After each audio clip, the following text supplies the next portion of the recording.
ইরানকে ইরানের সাথে আছে, ইরান একলাই সব করতেছে।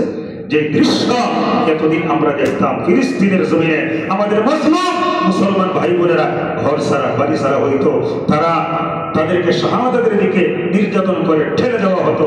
আজকে চোখের শান্তি, মনের শান্তি এত বৃদ্ধি পাইতেছি, ভাষায় প্রকাশ করতে পারবো না।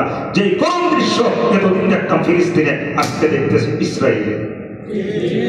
খুব ভালো লাগতেছে, অপেক্ষায় আছি কোন সময় ওই নিউজটা আসবে যে ইসরায়েল নামক ক্যান্সার পৃথিবীর মানচিত্র থেকে বিলুপ্ত হয়ে গেছে। আপনারা চান না? আমাদের কিছু কিছু হুজুররা এখনো ফতোয়া দেয় যে ইরানের আকীদা ঠিক না। তোমার তো আকীদা ঠিক আছে, তুমি যাও ইসরায়েলে ধরো। সব সময় সব ফতোয়া ঠিক না। পাকিস্তানের জাস্টিস আল্লামা তাকি উসমানী বিশ্ববরেণ্য আলেম, আমি দেখলাম গত 16 তারিখে ইনকিলাব পত্রিকার মধ্যে ওনার নামে একটা আর্টিকেল, উনি একটা সারা বিশ্বকে আহ্বান জানিয়েছেন ইরানের পাশে দাঁড়াও, সুযোগটা কাজে লাগাও। যেখানে আল্লামা তাকি উসমানী বলতেছে ইরানের পাশে দাঁড়াও, আমাদের দেশের কিছু কিছু দুই পাতার মৌলবীরা এখনো ফতোয়া দেয় ইরানের নাকি আকীদা ঠিক না। আর এদের যে আকীদা ঠিক না, আমাদের মধ্যেই তো কত দল, আমরা বাঙালি মুসলমান, আমরা তো 100 দলে বিভক্ত। কোরআন যদি একটা হয়, আল্লাহ যদি একজন হয়, রসুল যদি একজন হয়, এত দল কেন? নিজেদের দলাদলি বন্ধ করতে পারো না, আর ফতোয়া দেও তোমার ইরানের নামে। হয়তো আমার এই কথা কোনো কোনো ভাই বেজার হইতে পারে, কিছু আসা যায়।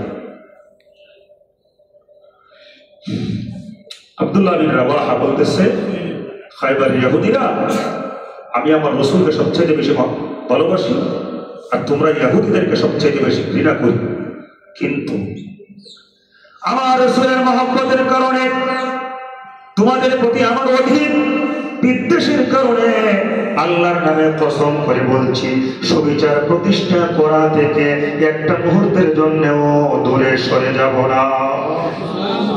রসুলকে যে মহব্বত করি, এই জন্য তোমাদের বিরুদ্ধে আমি রায় দিব না, ইনসাফ বহির্ভূত কাজ করব না, রসুলকে খুশি করবার জন্য। আর তোমাদেরকে যে ঘৃণা করি, তোমাদের উপরে যে আমার রাগ, এই রাগের কারণেও তোমাদেরকে ফাঁসাইবার চেষ্টা করব না। ইসলাম আমাকে ওই শিক্ষা দেয় না।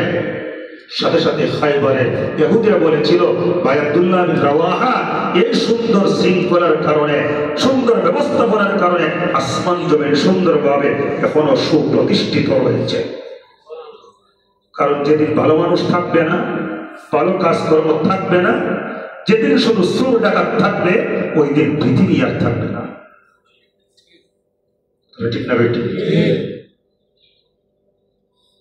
তাহলে বলেন তো, আজকে যে আয়াতের আলোচনা করতেছি, সূরা নহলের 90 নম্বর আয়াত, এই আয়াতের শুরুতে আল্লাহ পাক আমাদেরকে কয়টা কাজ করার নির্দেশ দিয়েছেন? 3টা। কয়টা? ইন্নাল্লাহা ইয়া'মুরু বিল আদলি, 1 নম্বর ইনসাফ বা সুবিচার। যে দলেরই হোক, দেখার বিষয় না, বিচার করবে, সঠিক বিচার করতে হবে। আর এই কথাই কুরআনুল কারীমের সূরা মাঈদার 8 নম্বর আয়াতের দিকে ইঙ্গিত করে আল্লাহ বলছেন, ওয়ালা ইয়াজরিমান্নাকুম শানাআনু কওমিন আলা আল্লা তা'দিলু, বিশেষ কোনো দলের উপরে, বিশেষ কোনো ব্যক্তির উপরে যদি তোমার শত্রুতা থাকে, এই শত্রুতার কারণে তার সাথে তুমি সুবিচার বাদ দিয়ে অবিচার করতে পারো না। ঠিক না বেটি? সম্মানিত ভাইরা, একটা কথা বলবো, আবার কি রাজনীতির দিকে ঢুকাই দিবেন? বলবো, আপনি ঢুকাইলেও আমার ক্ষেত্রে আসে যায় না। ধরেন এখন বাংলাদেশ আওয়ামী লীগ নাই, আছে।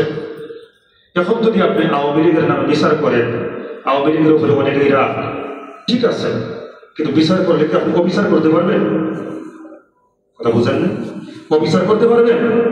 বিচার করতে গেলে সূক্ষ্মভাবে সুবিচারই করতে হবে। এখন আওয়ামী লীগের উপরে আমি রাগ, এই রাগের কারণে অবিচার করা যাবে না। যদি করেন, আল্লাহর কাছে জবাবদিহিতার সম্মুখীন হতে হবে। এটা পয়েন্টটা মিল গেছে, তো এই জন্য কথাটা বললাম। আবার কেউ ভাববেন আওয়ামী লীগের পক্ষে কইছে।